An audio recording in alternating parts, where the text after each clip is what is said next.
Now come ye for peace here, or come ye for war? Scott. The abbot, in his albarade, stood at the altar in the abbey chapel of Rubygill, with all his plump, sleek, rosy friars, in goodly lines disposed, to solemnize the nuptials of the beautiful Matilda Fitzwater, daughter of the Baron of Arlingford, with the noble Robert Fitzooth, Earl of Locksley and Huntingdon. The abbey of Rubygill stood in a picturesque valley, at a little distance from the western boundary of Sherwood Forest, in a spot which seemed adapted by nature to be the retreat of monastic mortification, being on the banks of a fine trout stream, and in the midst of woodland coverts, abounding with excellent game. The bride, with her father and attendant maidens, entered the chapel, but the earl had not arrived. The baron was amazed, and the bride maidens were disconcerted. Matilda feared that some evil had befallen her lover, but felt no diminution of her confidence in his honor and love. Through the open gates of the chapel she looked down the narrow road that wound along the side of the hill, and her ear was the first that heard the distant trampling of horses, and her eye was the first that caught the glitter of snowy plumes, and the light of polished spears. It is strange, thought the baron, that the earl should come in this martial array to his wedding, but he had not long to meditate on the phenomenon, for the foaming steeds swept up to the gate like a whirlwind, and the earl, breathless with speed, and followed by a few of his yeomen, advanced to his smiling bride. It was then no time to ask questions, for the organ was in full peal, and the choristers were in full voice. The abbot began to intone the ceremony in a style of modulation impressively exalted, his voice issuing most canonically from the roof of his mouth, through the medium of a very musical nose newly tuned for the occasion. But he had not proceeded far enough to exhibit all the variety and compass of this melodious instrument, when a noise was heard at the gate, and a party of armed men entered the chapel. The song of the choristers died away in a shake of demi-semi-quavers, contrary to all the rules of psalmody. The organ-blower, who was working his musical air-pump with one hand, and with 2 fingers and a thumb of the other insinuating a peeping place through the curtain of the organ gallery, was struck motionless by the double operation of curiosity and fear, while the organist, intent only on his performance, and spreading all his fingers to strike a swell of magnificent chords, felt his harmonic spirit ready to desert his body on being answered by the ghastly rattle of empty keys, and in the consequent agitato furioso of the internal movements of his feelings, was preparing to restore harmony by the segue subito of an appoggiatura con foco with the corner of a book of anthems on the head of his neglectful assistant, when his hand and his attention together were arrested by the scene below.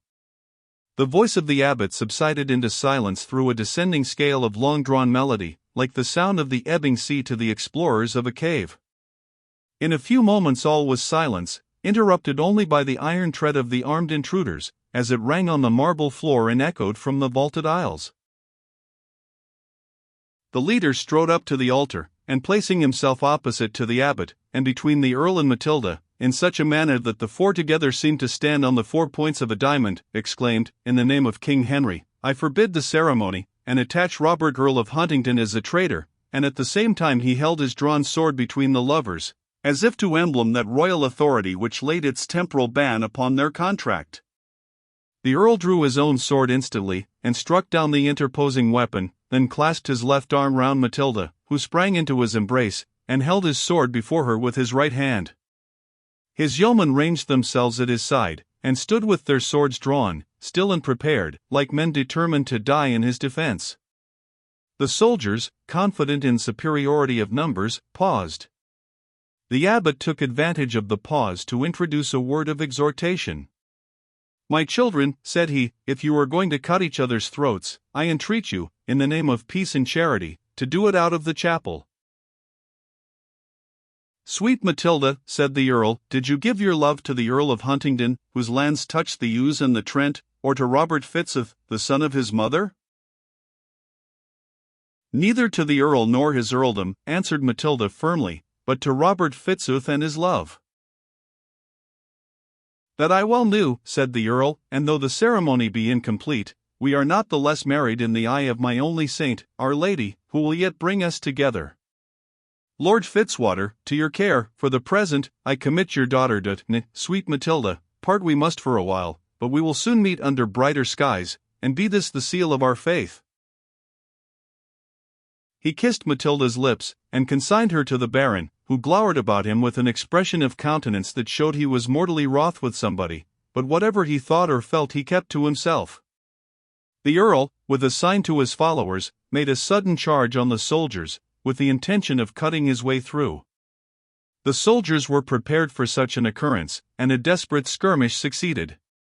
Some of the women screamed, but none of them fainted, for fainting was not so much the fashion in those days, when the ladies breakfasted on brawn and ale at sunrise, as in our more refined age of green tea and muffins at noon. Matilda seemed disposed to fly again to her lover, but the Baron forced her from the chapel.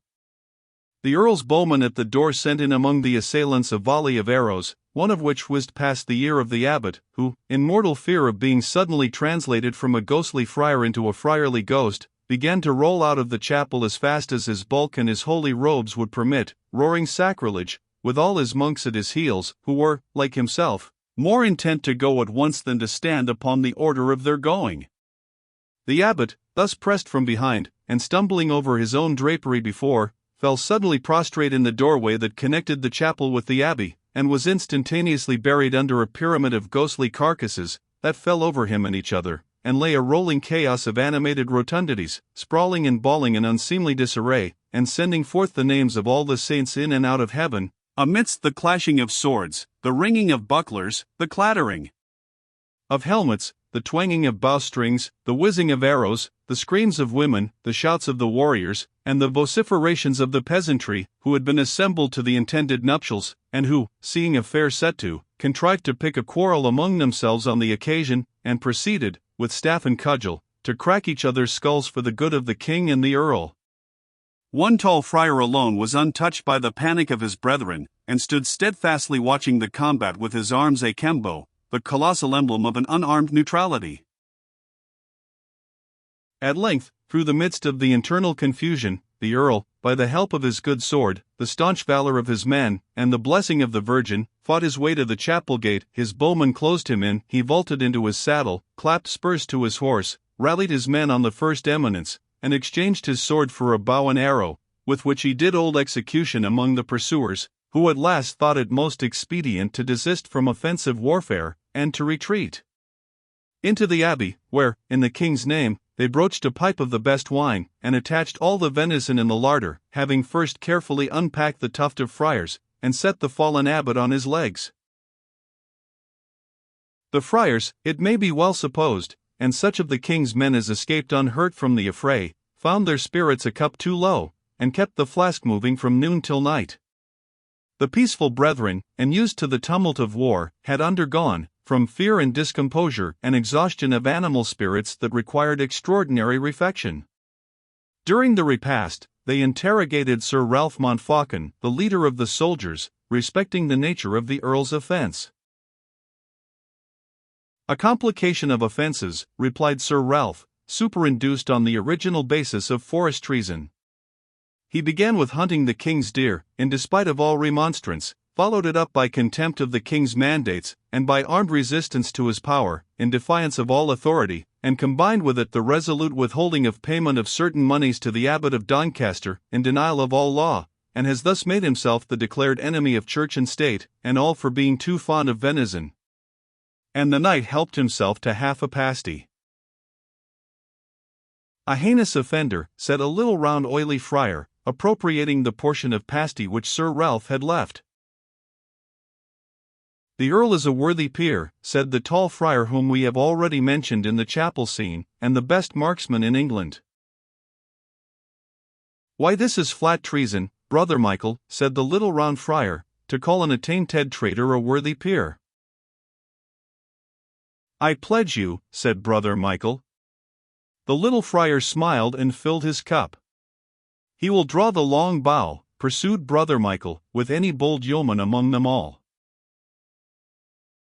"Don't talk of the long bow," said the abbot, who had the sound of the arrow still whizzing in his ear. "What have we pillars of the faith to do with the long bow?" "Be that as it may," said Sir Ralph, "he is an outlaw from this moment." "So much the worse for the law then," said brother Michael. "The law will have a heavier miss of him than he will have of the law." He will strike as much venison as ever, and more of other game. I know what I say, but basta, let us drink. What other game? Said the little friar. I hope he won't poach among our partridges. Poach? Not he, said Brother Michael. If he wants your partridges, he will strike them under your nose, here's to you, and drag your trout stream for you on a Thursday evening. Monstrous! And starve us on fast day, said the little friar. But that is not the game I mean, said Brother Michael.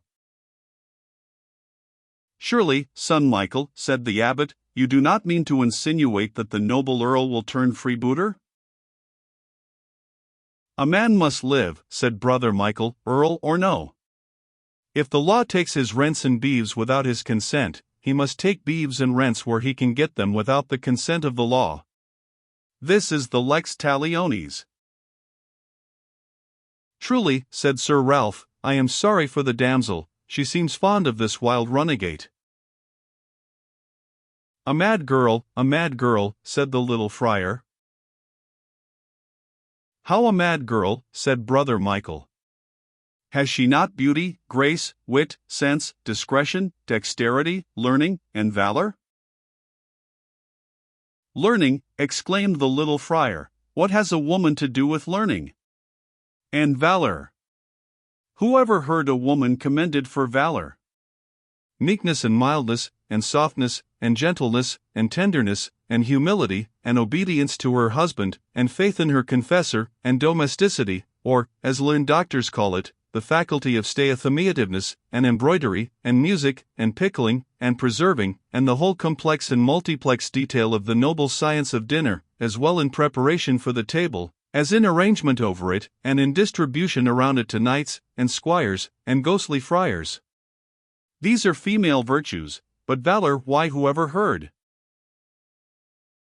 She is the all in all, said Brother Michael, gentle as a ring-dove, yet high-soaring as a falcon, humble below her deserving, yet deserving beyond the estimate of panegyric, an exact economist in all superfluity, yet a most bountiful dispenser in all liberality, the chief regulator of her household, the fairest pillar of her hall, and the sweetest blossom of her bower, having, in all opposite proposings, sense to understand, judgment to weigh, discretion to choose, firmness to undertake, diligence to conduct, perseverance to accomplish, and resolution to maintain. For obedience to her husband, that is not to be tried till she has won, for faith in her confessor, she has as much as the law prescribes, for embroidery an Arachne, for music a siren, and for pickling and preserving, did not one of her jars of sugared apricots give you your last surfeit at Arlingford Castle? Call you that preserving, said the little friar, I call it destroying. Call you it pickling? Truly it pickled me. My life was saved by miracle. By canary, said Brother Michael. Canary is the only life preserver, the true aurum potable, the universal panacea for all diseases, thirst, and short life. Your life was saved by canary. Indeed, Reverend Father, said Sir Ralph, if the young lady be half what you describe, she must be a paragon, but your commending her for valor does somewhat amaze me. She can fence, said the little friar, and draw the long bow, and play at single stick and quarterstaff. Yet mark you, said Brother Michael, not like a virago or a hoyne, or one that would crack a serving man's head for spilling gravy on her ruff, but with such womanly grace and temperate self-command as if those manly exercises belonged to her only, and were become for her sake feminine. You incite me, said Sir Ralph, to view her more nearly. That madcap earl found me other employment than to remark her in the chapel. The earl is a worthy peer, said Brother Michael, he is worth any 14 earls on this side Trent, and any 7 on the other. The reader will please to remember that Rubygill Abbey was north of Trent. His mettle will be tried, said Sir Ralph. There is many a courtier will swear to King Henry to bring him in dead or alive. They must look to the brambles then, said Brother Michael. The bramble, the bonny forest bramble, doth make a jest of silken vest, that will through greenwood scramble, the bramble, the bonny forest bramble. Plague on your lungs, son Michael, said the abbot, this is your old coil, always roaring in your cups. I know what I say, said brother Michael, there is often more sense in an old song than in a new homily. The courtly pad doth amble, when his gay lord would ramble, but both may catch an awkward scratch, if they ride among the bramble, the bonny forest bramble. Tall friar, said Sir Ralph, either you shoot the shafts of your merriment at random, or you know more of the earl's designs than beseems your frock. Let my frock, said brother Michael, answer for its own sins. It is worn past covering mine. It is too weak for a shield, too transparent for a screen, too thin for a shelter, too light for gravity, and too threadbare for a jest. The wearer would be naught indeed who should misbeseem such a wedding garment. But wherefore does the sheep wear wool? That he in season sheared may be, and the shepherd be warm though his flock be cool, so I'll have a new cloak about me.